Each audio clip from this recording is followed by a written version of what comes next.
Well, today it's time to put in the wiring on the 69 Chevelle, and we got a dash wiring harness from American Autowire. It's all the wires that I have stretched across my lap, and what I'm doing is just test fitting it to the dash before I get in the car and upside down.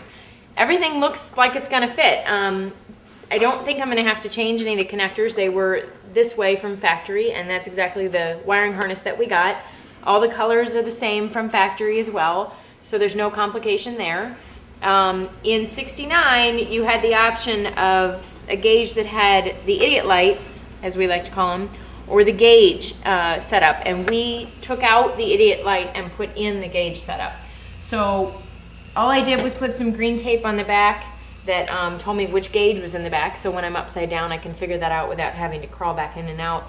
But it looks like it's going to snap together very easily, no complications, and while it's usually something most people don't like to do, I think this has made it a lot easier.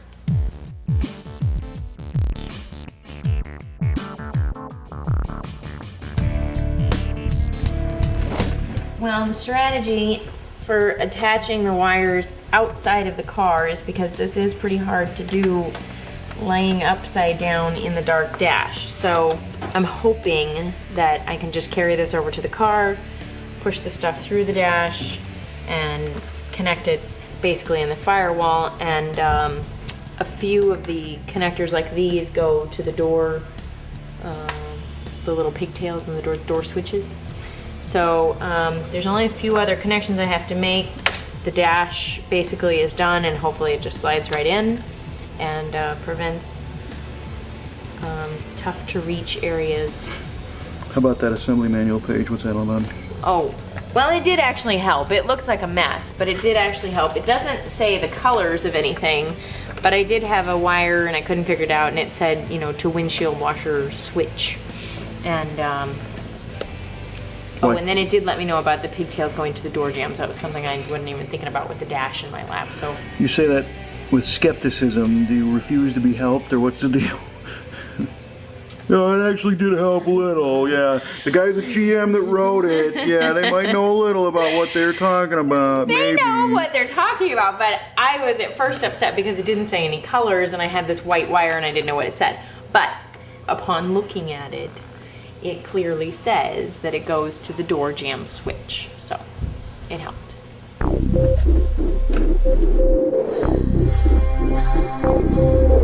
We're getting back to our Digitails install from Spaghetti Engineering, and before we said that we didn't know if we could get these taillight buckets off. You can. Got to be careful. Not so bad. Was it bad? Put tape around the bumper. Put tape on everything so you don't scratch it up. Right. So now you can see how this circuit board fits inside the stock taillight bucket, and really it doesn't.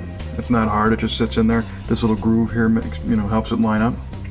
And then next, you put the gasket back in, like this, which kind of tucks up in there, sort of. And then the tail light goes over the top, the lens.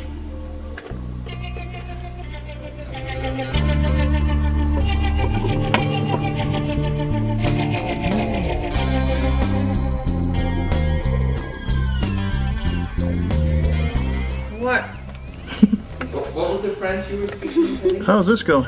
It's just oh, that's not a screwdriver. What happened? Nothing. The wiring clicks together easily, but I guess with the pressure of the wiring, like pushing against the dash and the actual gauges and stuff, it's kind of hard to get the screws back in, and they keep falling on my head, and I'm straddling. No, I'm not even straddling anymore. I'm laying on the transmission tunnel underneath me, and previously I had the seat bolt thingy here in my back, so it's no wonder I get this job. None of the guys will even think of doing it. Well, we got plastic over the car here. What's going on? That's for shade. The plastic we put over the car to prevent when we were buffing. The buffing wheels are, I think they're made of wool, and they throw just fuzz everywhere, and we had cleaned the inside of the car from the wet sanding process, so we didn't want any more fuzz or what do they call that stuff? buffing compound thrown all over the car inside. So we covered it and made a little tent. And because we only have 6 days, And you're in there sleeping. I'm in the tent doing wiring, not sleeping. All right, so let's finish up your under dash wiring experience. Oh, my underdash wiring experience was fantastic. Teresa was right. It was very easy to do.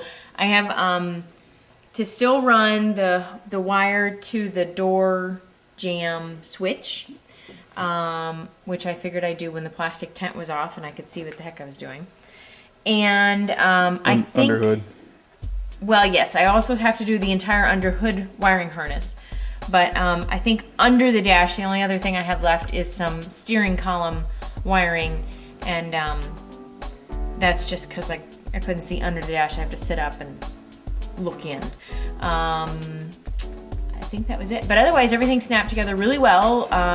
All the bulbs, you know, again, pushing in. But thank goodness I did it on the floor outside of the car, because I was kind of worried about that in the beginning, about putting the whole wiring harness on the dash and then fitting it in. But thank goodness I did, because I only have 2 knuckles missing skin, and that's from 3 or 4 days ago. Had I have not done that and tried to put the wiring harness in the dash in the car, it probably would have been a lot harder, just especially pushing the bulbs through the holes, because they kind of get blocked off when they're back up in there. Okay, so to recap real quick, wiring under dash is pretty much done. Pretty much just like 3 or 4 little connections. Okay, the digitails, taillights, and everything are in. Digitail taillights are in, Not although hard. I don't have power, so I can't show you the blinky light, sorry. Little header issue. Oh, yeah, there's a header issue. We have We'll tell you more tomorrow. a clearance problem, but we're fixing it. And And just a bunch of other stuff that isn't really cool to look at anyway, because we're about done. kind of boring, the rest And of the stuff. it's Friday night. It's Sunday, Saturday, Friday night. Saturday gonna be in a half an hour. Right, 6 days. right. Okay. We're gonna make t-shirts that say, did it again, because every time we come up against the little thing and we go, this can't be done, but then we go, we can't say that, it's SEMA, we gotta get it done. So we do it, and so now we're saying, we did it again. So it's a pretty good feeling around the shop, except being tired.